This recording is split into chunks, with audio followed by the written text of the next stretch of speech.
Vamos a orar de nuevo. Padre amado, gracias te damos por acompañarnos, por todo cuanto los hermanos contribuyen con los mensajes que nos entregan. Gracias te damos por la semana transcurrida, la que comienza, por los hogares que están representados aquí. Dale sabiduría, paciencia y dirección de lo alto a los padres que tal vez se desesperen por causa de los hijos que tal vez los ven no en buen camino. Pero tú sabes mucho mejor, sabes cómo corregir a quienes reclaman corrección. Pedimos, Señor, que tu palabra sea presentada con claridad. En el nombre de Jesús. Amén. Hoy el tema es medio raro. ¿Cuántos nombres tiene Satanás? Y dirá, ¿yo para qué quiero eso? No, es bueno, así lo conocemos mejor porque por algo los tiene. Por ejemplo, cuando un gobernante logra superar las protestas por la tiranía que el flamante individuo que está al frente instaura, lo llaman tirano, opresor, gorila, criminal y otros títulos poco atractivos, despectivo y todo eso. Pero sus seguidores lo llaman mariscal, general, lo mismo que generalísimo, patriota, comandante y otros tantos títulos.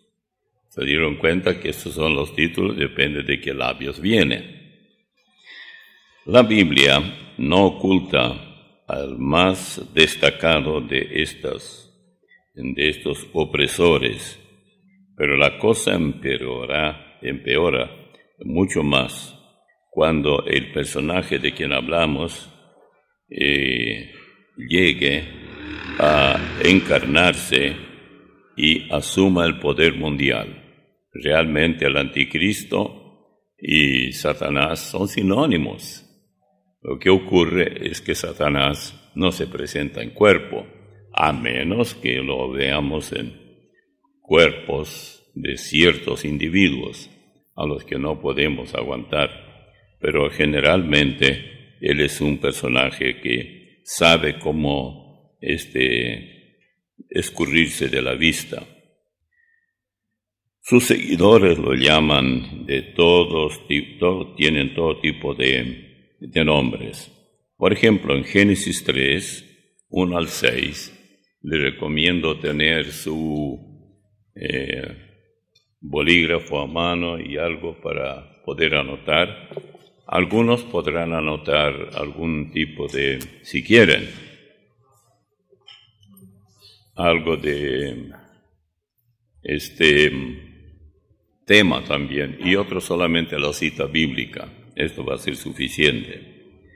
Cuando Dios creó todas las cosas, incluyendo al hombre, los animales, etc., dice así la Biblia en Génesis 3, 1 al 6. Pero la serpiente era astuta más que todos los animales del campo que Jehová Dios había hecho, la cual dijo a la mujer: ¿con que Dios os ha dicho, no comáis de todo árbol del huerto? Y la mujer respondió a la serpiente: del fruto de los árboles del huerto podemos comer, pero del fruto del árbol que está en medio del huerto, dijo Dios, no comeréis de él, ni le tocaréis, para que no muráis. Entonces la serpiente dijo a la mujer: no moriréis, sino que sabe Dios que el día que comáis de él, serán abiertos vuestros ojos, y seréis como Dios, sabiendo el bien y el mal. Y vio la mujer que el árbol era bueno para comer, y que era agradable a los ojos, y árbol codiciable para alcanzar sabiduría. y comió de su fruto y dio también a su marido, el cual comió así como ella. Muy obediente era Adán, ¿no? Le hacía caso a esta mujer que resultó en poco menos que bruja. Bien, hay otros nombres que él tiene. Por ejemplo, el mentiroso. Si hay algún experto en mentira, aquí lo tenemos. En 1 Juan 2, 22 al 24 dice: ¿quién es el mentiroso, sino el que niega que Jesús es el Cristo? Este es mentiroso, el que niega al Padre y al Hijo. ¿Conocen ustedes algún grupo que anda difundiendo atalaya y dice que Jesús no es Dios? Bueno, aquí está la respuesta. Todo aquel que niega al Hijo tampoco tiene al Padre. El que confiesa al Hijo tiene también al Padre. ¡Qué atrevimiento decir testigo de Jehová! Cuando ni siquiera lo conoce para nada, porque nunca reconoció que el Jehová del Antiguo Testamento o en la Biblia realmente es coigual con Jesús. No hay problema. Lo que habéis oído, más adelante 24, desde el principio, permanezca en vosotros. Si lo que habéis oído desde el principio permanece en vosotros, también vosotros permaneceréis en el Hijo y en el Padre. 1 Juan 2, 22 al 24. Luego otro nombre, el hijo de perdición, el hombre de pecado, sigue diciendo.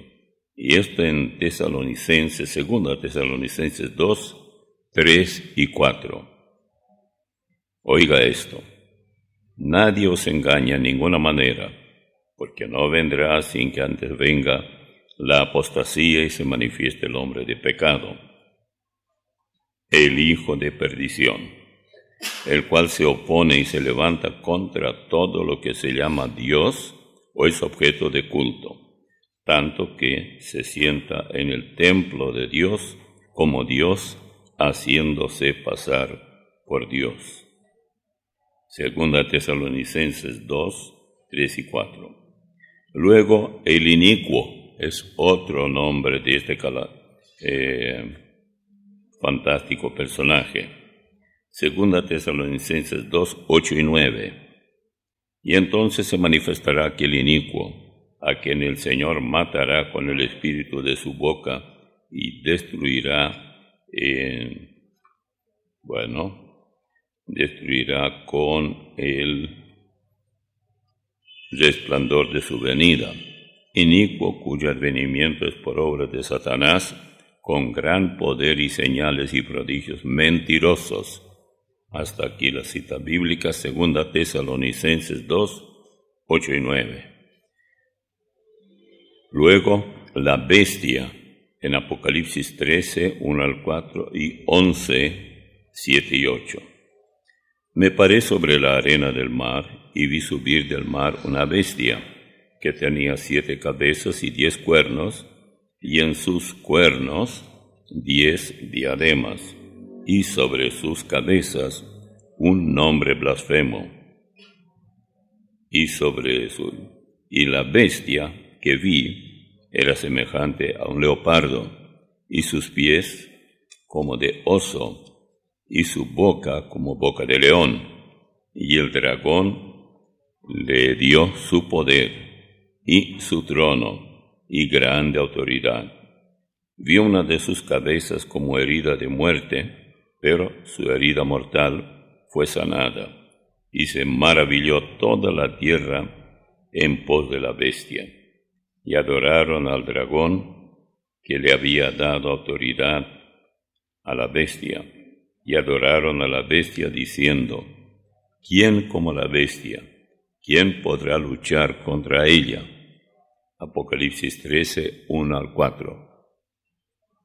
Y luego en Apocalipsis 11, en el mismo capítulo, versículos 11, el mismo 13, pero versículo 11 y 7 y 8. Cuando hayan acabado su testimonio, habla de los dos testigos, la bestia que sube del abismo hará guerra contra ellos, y los vencerá, y los matará, y sus cadáveres estarán en la plaza de la gran ciudad, que en sentido espiritual se llama Sodoma y Egipto, donde también nuestro Señor fue crucificado. Aquí está el capítulo 11 de Apocalipsis, versículos 7 y 8. Ahora es notable que Juan no pudo, comparar a esta bestia con otras tantas, parecidas, que Juan se fue aparentemente uno diría, fue a un zoológico para buscar una comparación de varias bestias y afortunadamente las encontró. Nos dice que primero, la bestia era semejante a un leopardo. Segundo, sus pies eran como de oso. Ese tipo de bestia no existe, pero Juan tuvo que combinar varias de ellas porque aparecerá desde luego llegado el tiempo. Tercero, su boca como boca de león. Finalmente, el dragón le dio su poder y su trono. El dragón es Satanás. Y grande autoridad. A nadie le dio tanto como a este personaje, que es ni más ni menos que el anticristo. Ahora, ¿por qué la bestia subía del mar? Bueno, vamos a examinar un poco qué quiere decir en la Biblia cuando habla así en esta forma del mar. Vean en Isaías 17:12. Isaías 17:12. Hay multitud de muchos pueblos que harán ruido como estruendo del mar, murmullo de naciones que harán alboroto como bramido de muchas aguas. Ya mismo en estos días estamos viendo lo que está ocurriendo en el Medio Oriente, y aunque no todos los países están unidos con bombas y todo esto, sino algunos pocos allí, por ejemplo Israel tratando de defenderse de la amenaza de los que están en Gaza. Bueno, yo no necesito adentrarme en esto porque ustedes, si miran internet, saben lo mismo que yo. Pero, ¿qué significado tienen las aguas de donde se levantó esta bestia? Bueno, para cuando esto esté ocurriendo, el auge de la bestia o de la falsa iglesia, Naciones Unidas, y todo cuanto hay de organizaciones mundiales, se unan a la sombra de esa bestia y le darán el poder, la apoyarán desde luego. Ahora, la bestia desde luego los vencerá porque Él es el Señor, luego mata a la bestia. Y Él es el Rey de Reyes y Señor de Señores. Así que la bestia no podrá llegar lejos, no importa cuánta fuerza tenga. Cuando la Biblia dice que mató con su espada desde las alturas, la espada aquí significa simplemente la palabra de Él. Él dice la palabra y el pueblo enemigo que debe ser destruido será destruido. No habrá mucho que esperar. Fíjense esto, Apocalipsis 17, 14 y 15. Pelearán contra el Cordero, y el Cordero los vencerá, porque Él es Señor de señores y Rey de reyes, y los que están con Él son llamados y elegidos y fieles. Me dijo también, las aguas que has visto donde la ramera se sienta, o sea, la falsa iglesia compuesta por todo tipo de creencias, son pueblos, muchedumbres, naciones y lenguas. Hasta aquí Apocalipsis 17, 14 y 15. Bueno, aquí se acabará el festín, yo diría, que parecía irresistible, porque ahora la falsa iglesia mundial, perfectamente unida, bajo la fuerza de cientos de miles y millones de miembros, el derrumbe será terriblemente impactante. Y esto se debe, digamos, al Señor que destruye al causante de toda la situación. Cuando vemos que tanta gente inocente muere, chicos y grandes y de todo, debido a las bombas que tiran, los cohetes, y vimos hace poco lo que ocurrió allá en Ucrania, cuando bajaron un avión, y ahora pelean quién tiene la culpa, si son los ucranianos o son los rusos. Eso no importa ya mucho, la gente ya murió y se acabó. Eso da origen a una tercera guerra que sin duda alguna abarcará todo el mundo.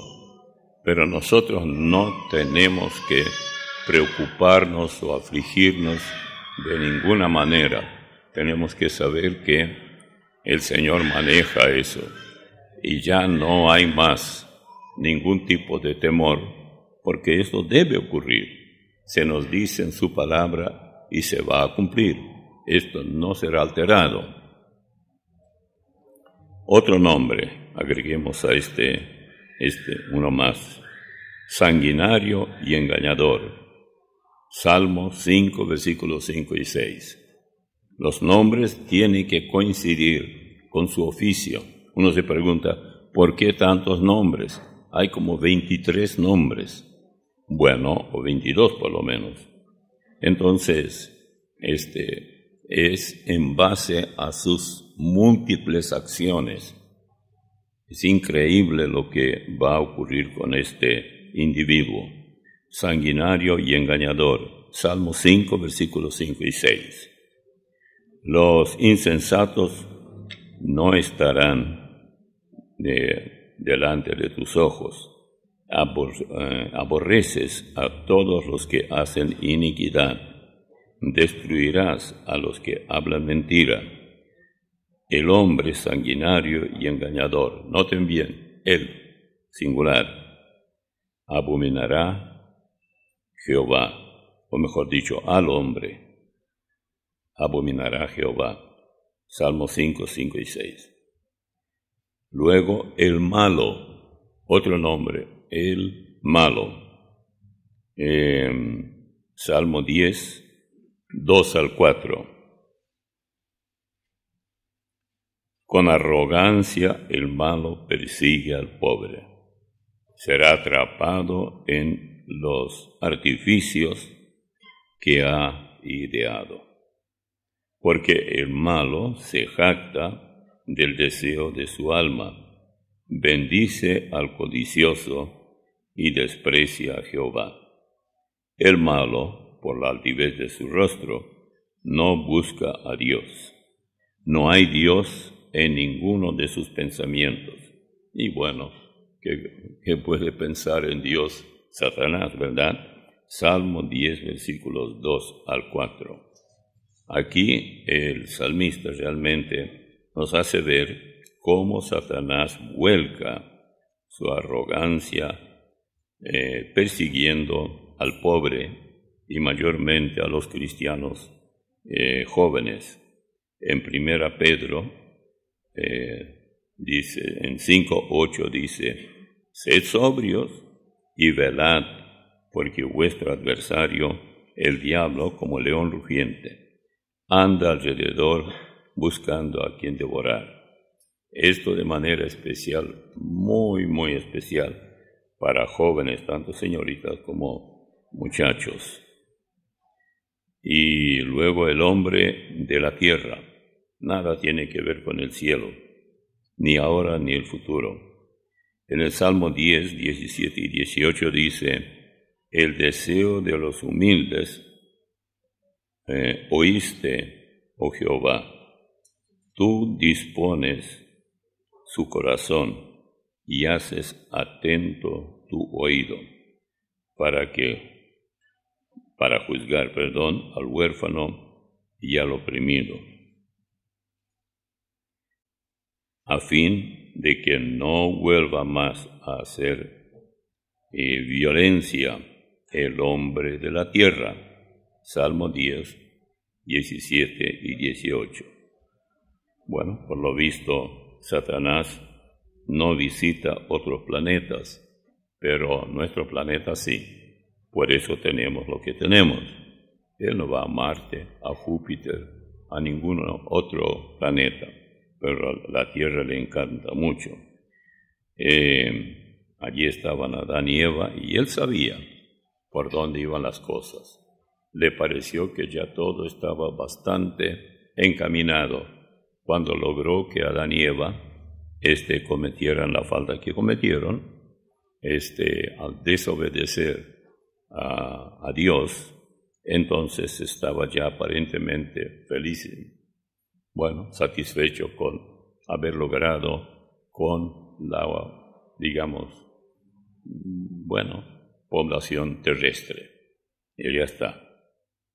Ahora, otro nombre, el poderoso, Salmo 52, 1. Ahora, ¿por qué te jactas de maldad, oh poderoso? La misericordia de Dios es continua. Siempre Salmo 52, 1. Luego, Él es además enemigo. Hay muchos enemigos, pero Él inyecta la enemistad en cada uno de nosotros individualmente. Por eso hay mejores y peores, pero siempre enemigos. En el Salmo 55, 1 al 3, escucha, oh Dios, mi oración, y no te escondas de mi súplica. Está atento y respóndeme. Clamo en mi oración y me conmuevo a causa de la voz del enemigo. ¿No es cierto que uno puede oír en cierto modo su voz? Sí, ya sea literalmente por causa de algunos individuos que lo blasfeman, o lo sentimos en nuestra mente y corazón. Por la opresión, dice, del impío, porque sobre mí echaron iniquidad, y con furor me persiguen. Esto Salmo 55, 1 al 3. En buen sentido de esta petición del salmista, David es una, desesperada petición de socorro.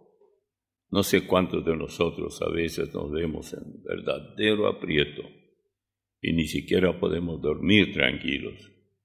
No hablemos ya de enfermedad física, algo así total. El cristiano dice, no tengo mucho por qué seguir aquí en la tierra y para ir al cielo estoy preparado. Ya está. Si alguien me dice a mí, ¿y a usted le gustaría ir al cielo? Si no tuviera las responsabilidades que tengo, sí. Todo el trabajo que estoy haciendo a mí me gusta mucho. Por un lado. Por el otro lado, yo veo la gran necesidad que existe. Y eso es demasiado importante. Cualquiera de ustedes, si viera las cartas que recibimos virtualmente cada día, de la necesidad que hay, y no hablemos ya de acá, México, España, Holanda, Argentina, Brasil, de todas partes. Y yo digo, no es que no hay gente allí para que ayude, pero obviamente si ellos buscaban algún tipo de socorro, a nosotros nos encontraron. Y entonces si nos encontraron a nosotros, ¿cómo es eso? ¿No guió la mano de ellos de parte de Dios para que no busquen cualquier cosa que busquen la sana doctrina, porque eso es lo que buscaban, tal vez sin saberlo incluso.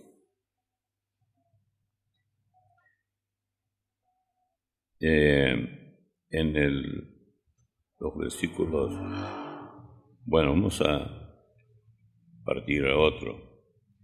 El angustiador es otro nombre de él. Salmo 74, 1 al 11. 74, 1 al 11. ¿Por qué, oh Dios, nos has desechado para siempre? ¿Por qué se ha encendido tu furor contra las ovejas de tu prado? Acuérdate de tu congregación, la que adquiriste desde tiempos antiguos, la que redimiste para hacerla la tribu de tu herencia. Este monte de Sión, donde has habitado, dirige tus pasos a los asolamientos eternos, a todo el mal que el enemigo ha hecho en el santuario. Tus enemigos vociferan en medio de tus asambleas. Han puesto sus divisas por señales. Se parecen a los que levantan el hacha en medio de tupido bosque. Ahora, con hachas y martillos, han quebrado todas sus entalladuras, han puesto a fuego tu santuario, han profanado el tabernáculo de tu nombre, echándolo a tierra. Dijeron en su corazón, destruyámoslos de una vez, es decir, destruir a Israel de una vez. ¿Acaso no es esto lo que están diciendo tanto los iraníes como los palestinos y tantos otros? Destruir y se acabó. Intentó Hitler hacerlo en la Segunda Guerra Mundial, no lo logró, pero ahora hay otros que le siguen. Yo nunca hubiera pensado que habría tanto auge en pro del antisionismo, o sea, antijudíos. Pero hay, ¿por qué? El odio. ¿Odio de quién? De Satanás. Él tiene a su gente, a la que usa. Y no es que la gente así nomás, sí, lo hacen. Piense en las Naciones Unidas, en las iglesias carismáticas, en esos pastores también. Todos ellos están en lo mismo. A muchos les conviene que Israel sea destruido porque muy pocos saben del final de Israel, pero sospechan que puede ser un remanente que no los dejará libres y que el Señor los usará para que judíos o no lleguen a serle fieles en la parte final. Para nosotros es a veces difícil entender todo esto, pero es un hecho, mirando muy de cerca. Vamos a ver, hay más aquí de sus nombres, de este caballero que madruga mucho. Ya leímos del angustiador. Con todo, aquí está la oración, el antídoto para no desesperarse demasiado. El Señor está a tu diestra, quebrantará a los reyes en el día de su ira, juzgará entre las naciones, las llenará de cadáveres, quebrantará las cabezas en muchas tierras. Salmo 110, 5 y 6. No olvidemos eso, es demasiado importante. En el libro de Zacarías 12, 2-10 dice: He aquí yo pongo a Jerusalén por copa que hará temblar a todos los pueblos de alrededor contra Judá, en el sitio contra Jerusalén. Y en aquel día yo pondré a Jerusalén por piedra pesada a todos los pueblos, todos los que se la cargaren serán despedazados.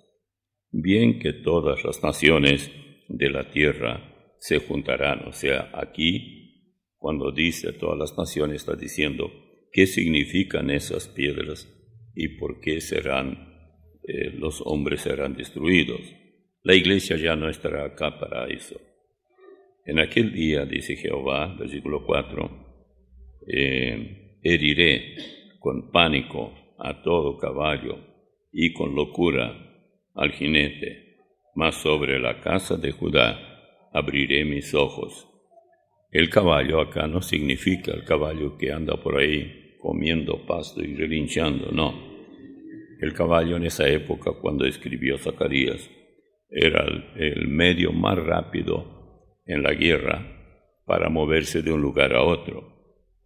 Y luego dice en el versículo 5, y los capitanes de Judá dirán en su corazón,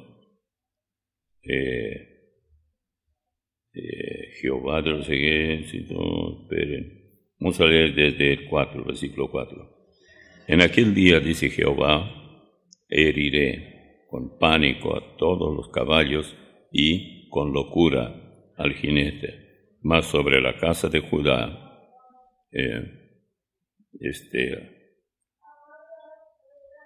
luego sigue, y a todo caballo de los pueblos heriré con ceguera, y los capitanes de Judá dirán en su corazón, tienen fuerza los habitantes de Jerusalén, en Jehová de los ejércitos, su Dios. En aquel día pondré a los capitanes de Judá como brasero de fuego entre leña, y como antorcha ardiendo entre gavillas, y consumirán a diestra y a siniestra a todos los pueblos alrededor, y Jerusalén será otra vez habitada en su lugar, en Jerusalén. ¿Qué va a pasar al final con los vecinos de Israel? Los palestinos, Jordania, y todos esos países que están ahí nomás, serán rechazados por Dios porque son tierras que pertenecen de parte de Dios a los israelíes. No hay vuelta que dar. Dice en versículo 7, y librará Jehová las tiendas de Judá, primero para que la gloria de la casa de David y del habitante de Jerusalén no se engrandezca sobre Judá. En aquel día Jehová defenderá al morador de Jerusalén. El que entre ellos fuere débil, en aquel tiempo será como David, y la casa de David como Dios, como el ángel de Jehová delante de ellos. Y en aquel día yo procuraré destruir a todas las naciones que vinieren contra Jerusalén. Ahora se entiende que no se habla aquí que físicamente las naciones irán allí a la tierra de Israel, sino que ahora es tan fácil entender esto. ¿Quién no sabe qué son las Naciones Unidas? Bueno, allí es donde se vota qué hacer y qué no hacer. Todavía no estamos en lo peor, pero llegará el momento cuando esas Naciones Unidas, cuyo fin es realmente destruir a Israel, ya han descartado a Dios en todo sentido de la palabra. Ahora será necesario destruir a Israel, porque ellos no dejarán doblar su brazo y seguirán confiando en su Dios. Ellos no aceptaron, como nosotros entendemos, a Jesús como su Mesías. Todos lo sabemos. Pero escúcheme bien, Dios no los dejó a ellos. Ellos dejaron a Dios. Dios nunca los dejó a ellos. Si uno lee con cuidado la Biblia en el Antiguo Testamento, va a notar que cada vez que ellos se alejaron de Dios, Dios de todos modos los buscó, los rescató. Tomemos un ejemplo muy sencillo. En el huerto, cuando pecó Adán y Eva, pecaron, se escondieron. ¿Qué hizo Dios? ¿Quién buscó a quién?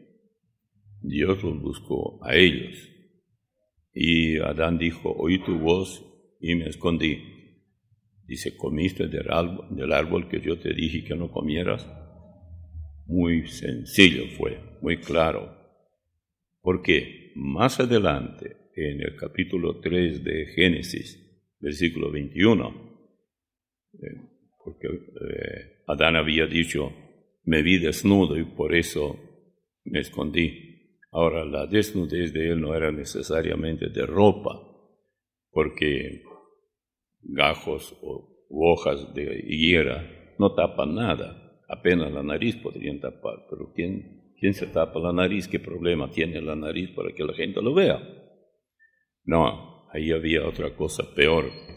Ellos, antes del pecado, tenían un cuerpo que nosotros lo tendremos cuando ya tengamos que comparecer ante el Señor. Por eso dice allá en 1 Juan que seremos semejantes a Él, a Cristo, porque le veremos tal como Él es. Para ver hay que tener ojos, hay que tener cuerpo, y ese cuerpo será totalmente otra cosa. Muy importante que recordemos esto.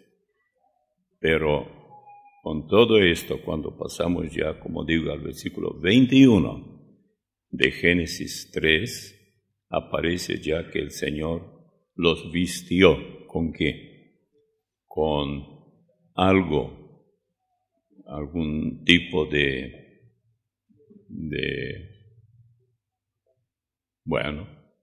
algún cuero, vamos a decirlo. Con eso, y para que ocurra eso, un animal tenía que dar su vida. La mayoría de quienes hablan de ese texto, con pieles, dice literalmente, sospechan que era algún cordero. O sea, desde allí ya se hablaba del Cordero de Dios que quita el pecado del mundo. En esa desnudez se podía ver el perfil del pecado. Y ya allí Dios quitó el pecado del mundo, no solo de Israel. Así que cuando dicen, bueno, la salvación se pierde o no se pierde, no. Yo soy salvo desde el momento que Él salvó al mundo, cuando vivían solamente Adán y Eva, de ahí en adelante. Y aquellos que preguntan, ¿cómo, de dónde sacan que Adán y Eva se irán al cielo? Si ellos no van, yo tampoco voy. Y ninguno de ustedes tampoco. Todos hemos perdido todo. No, Dios es justo. Es tan maravilloso todo esto cuando comenzamos a verle desde el ángulo bíblico que no hay vuelta que dar.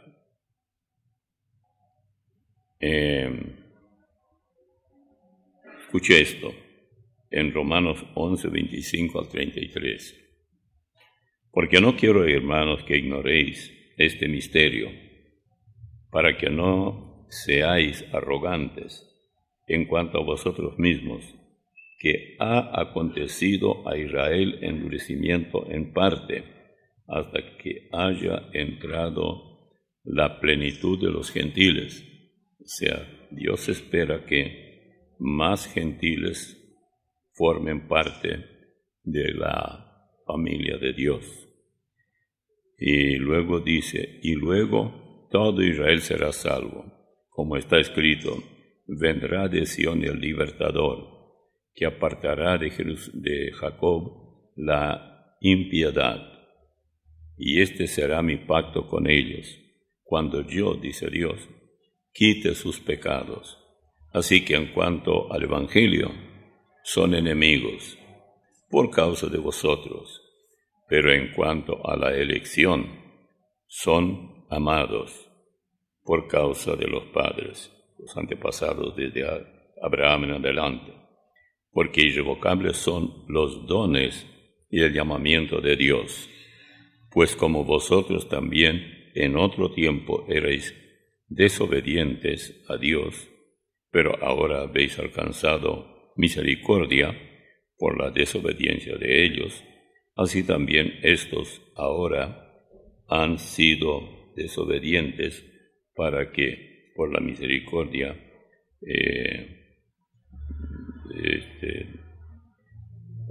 concedida a vosotros, ellos también alcancen misericordia, porque Dios sujetó a todos en desobediencia para tener misericordia de todos. Es decir, es algo así como decir, uno diría, eso parece un juguete. Bueno, es muy sencillo. Es decir, los judíos rechazaron a Jesús como Mesías. Era Mesías de ellos. Los demás paganos ni idea tenían de qué se hablaba.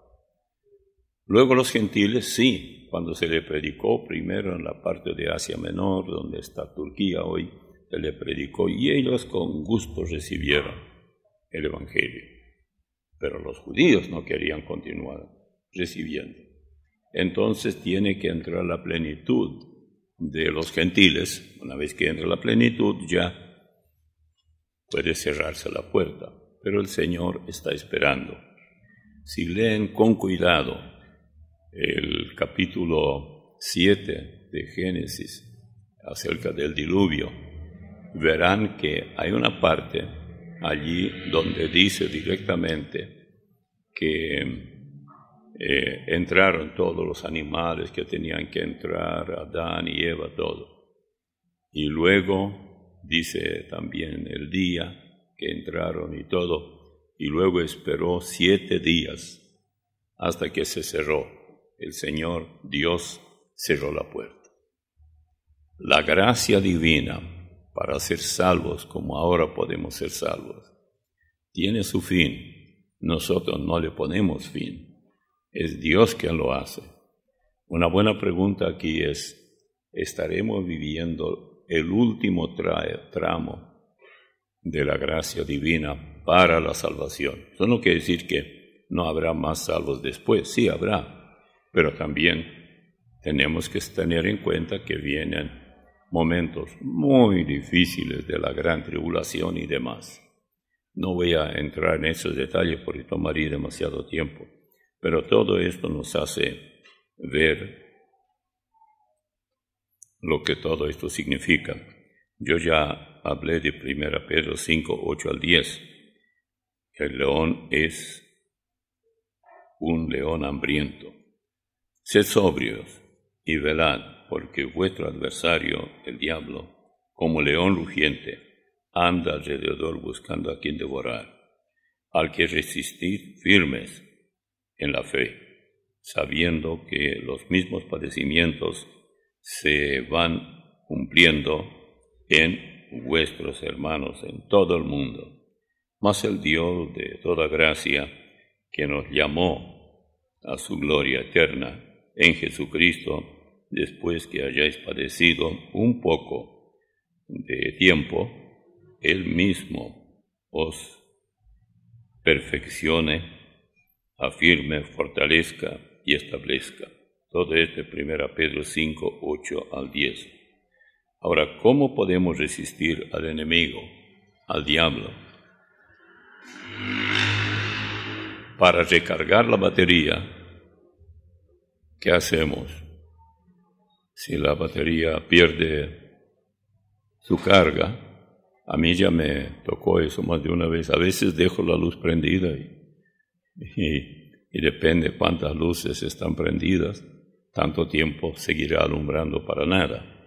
Entonces yo de mañana voy abro la puerta y si puedo, si es necesario, arranco. Si arranca está bien, si no hay que llamar a Leonardo para que venga en su auto y sacar el auto afuera y ahí de batería a batería y ya está. Esto que nosotros hacemos los domingos, nos congregamos. Alguien diría, ¿para qué si hablan siempre de lo mismo?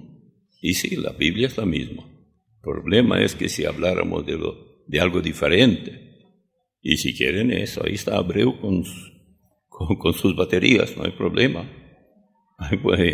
Allí hay diferente.